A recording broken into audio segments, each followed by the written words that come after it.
Hello everybody, if you are new here, welcome. Please don't forget to subscribe and hit that notification bell so you never miss any upload. If you're a returning subscriber, Waji, you know how we roll here. So every time I sit here, I'm so excited. Every time I sit here to shoot, to film, I'm so excited because I know God is going to do something great. So in today's video, we're talking about something really interesting. So let's go right into the video. Self-love and boundaries, and how it helps us to love better, and just busting that misconception, especially in religious circles, that self-love is somehow selfish. No, self-love is not selfish. Self-love sets you up to be selfless. So linking it back to my own romantic relationship, our courtship was fly, guys. It was beautiful. It was awesome. I had a time of my life. I had the time of my life in courtship. It was such a beautiful experience for me. It was so fulfilling. We did have our ups and downs and our clashes. I don't think I've ever really argued in the sense of what many people would consider an argument, but we have had our differences and our own disagreements that by the grace of God I've been able to handle well. But there's this particular period I remember. There's this particular period when things were kind of weird, and it took me time to understand what was going on. So before the relationship, I think I was a quite satisfied person, whole, which is even, I believe, something that is absolutely necessary before you even get into a relationship. You need to be whole. You need to be satisfied in who you are and in where you are. It doesn't mean that you would have attained everything that you wish to attain in this life, but you're just a content and whole and satisfied person. Many people ask the question. I attended a bridal shower some time back, and there was this discussion about some ladies asking, like, what does it take for me to get into a relationship that eventually leads to marriage? Like, there's so many guys that are not serious. So what do these girls whose relationships eventually lead to marriage, what do they do differently? And one thing I just mentioned, in my opinion, was just this wholeness, right? And this satisfaction and this not desperate, like, be a whole person who doesn't need a relationship to be complete. And I find that when you're in that space, that energy, that you actually attract the right people and the right relationships. So I digress. Let me come back to the topic of today. So that's where I was before relationship, getting into the relationship. After some time, I realized that my sense of identity was getting kind of blurry.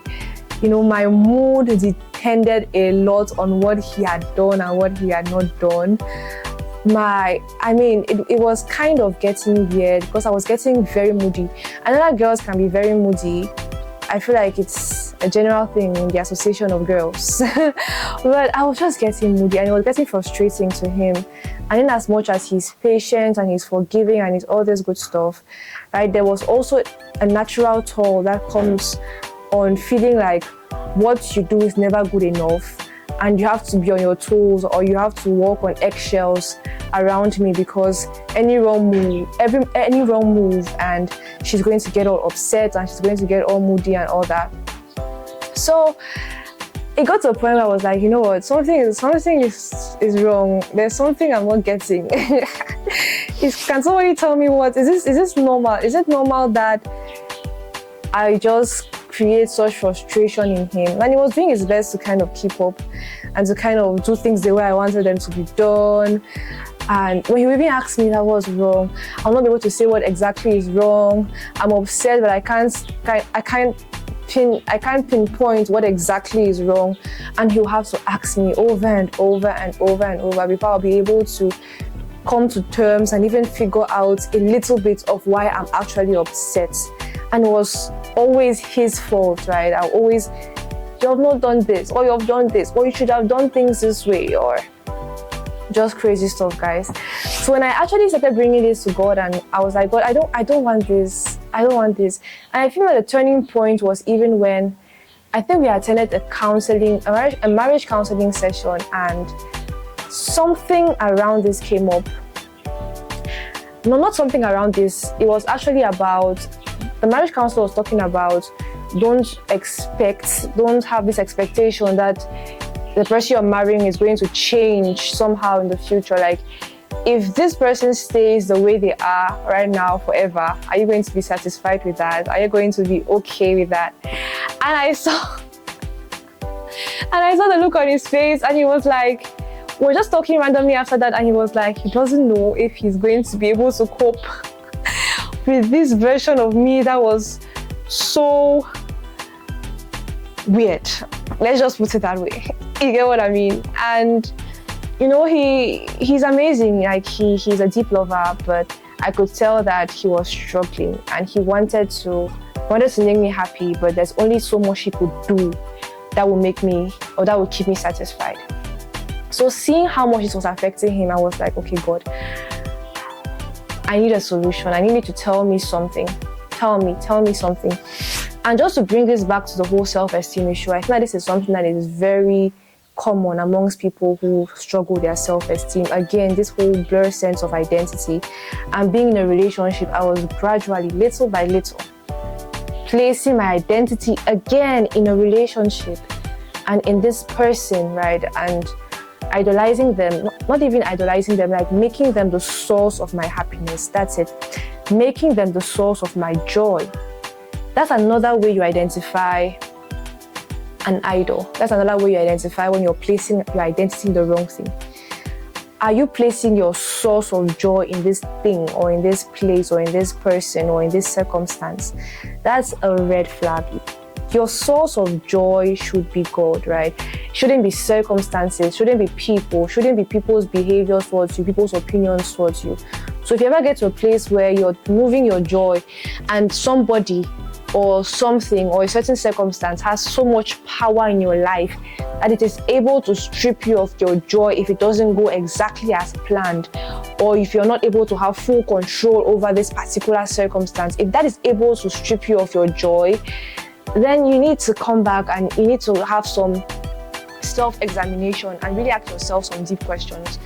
Am I placing my joy in the wrong thing? So this was where I started bringing it to God, and God started teaching me about something called codependence. And it was a big shock. It was a big shock to me, because I'm like, over and over, I've had this experience of putting my identity in the wrong things. And again, here I am doing it again. And this time, being codependent, being addicted to somebody's behavior towards me. And that's so wrong. That is so wrong. And there's this story of Sarah, right? Sarah and Abraham in the Bible. And Sarah is described as a very submissive woman. That woman is a role model when it comes to submission. When it comes to submission in a home, she is your ultimate role model.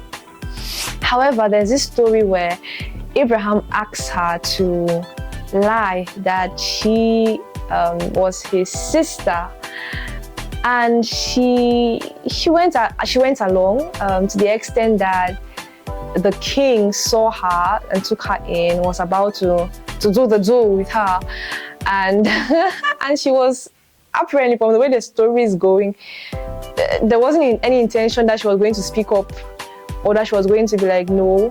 She was just going along, submissive, right? And I started to see that story in a different light. Could it be that that wasn't exactly the way God would have designed for Sarah to react to that situation? Could it be that while, yes, she is a role model in submission, could it be that she didn't quite make the right decisions in that particular scenario? Could it be that the turnout, because the story ends well, because God reveals to this king that this woman is married already and you'll be doing something terrible by defiling her. And Abraham is spared and he even gets this blessing. But could it be that the way this story ends was God's grace and not God's design? Could it be that God saved the situation? Could it be that Sarah was codependent? And in that moment, she had no sense of self enough to even speak out, to even speak and say, "Dear husband, my Lord, my shepherd, this isn't right in God's sight. It isn't right for me to lie, and it isn't right for me to do this." Could it be that was a better option? And I'm not saying her being rebellious and being like, "No, I'm not going to do this. Who do you think you are? How can you ask me to lie and do this?" But just even that fact, even that sense of wholeness, to be able to speak out, to be able to identify that this is the thought you are having, and this is the idea that you are having, but I have a different approach to this, and this is what God would want. And even having the confidence enough to present that to her husband. And I'm going to do a whole other video about submission and what I believe biblical submission is, because even in this whole self-esteem journey and confidence, I think there are many misconceptions as to what submission truly is. Many people confuse submission for suppression. Many people confuse submission for being brainwashed. That's the word I was looking for. Submission isn't to be brainwashed. Submission is beautiful. It is God's design, and when done right, when both parties have an understanding of what submission is, it's beautiful. So I'm going to do a whole other video on that. But this was what I was in this season. This was what I was asking God, and what God was actually putting in my heart. Codependence is not the way out. Codependence is not the way to live. To be secure, to be confident, to have healthy self-esteem is sometimes to be able to differentiate that person's thoughts from your thoughts, that person's actions from your actions. That person's mood must not become your mood, and that person's attitude and behavior towards things must not be the source of controlling whether you are happy or not. After I learned this lesson, things changed, because now, if he doesn't act the way I want him to act, it's not the end of my world. That is his choice to act that particular way. And I don't have to be angry about it. I don't have to give him that power over me to dictate whether I am joyful or not. I rather put my joy, my satisfaction in God. I put it in him rather, instead of a human being who can fail, who can fall.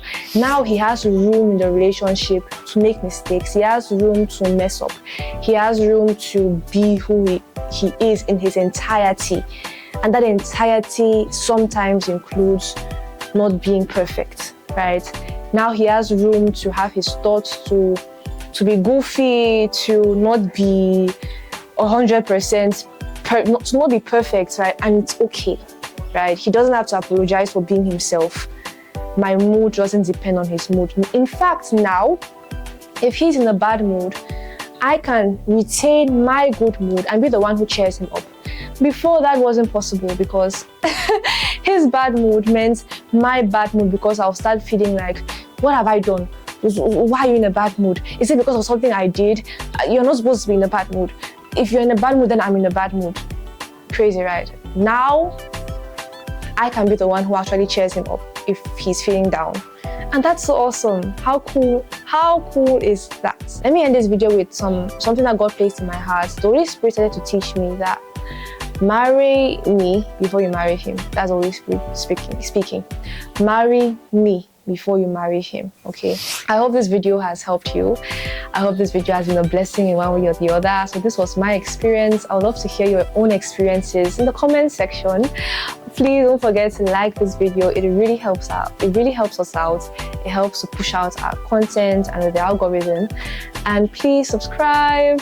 share this video to somebody who needs to hear this, maybe to your spouse to be, your friend, anybody who could benefit from this. And yeah, I'll see you in my next video. Bye.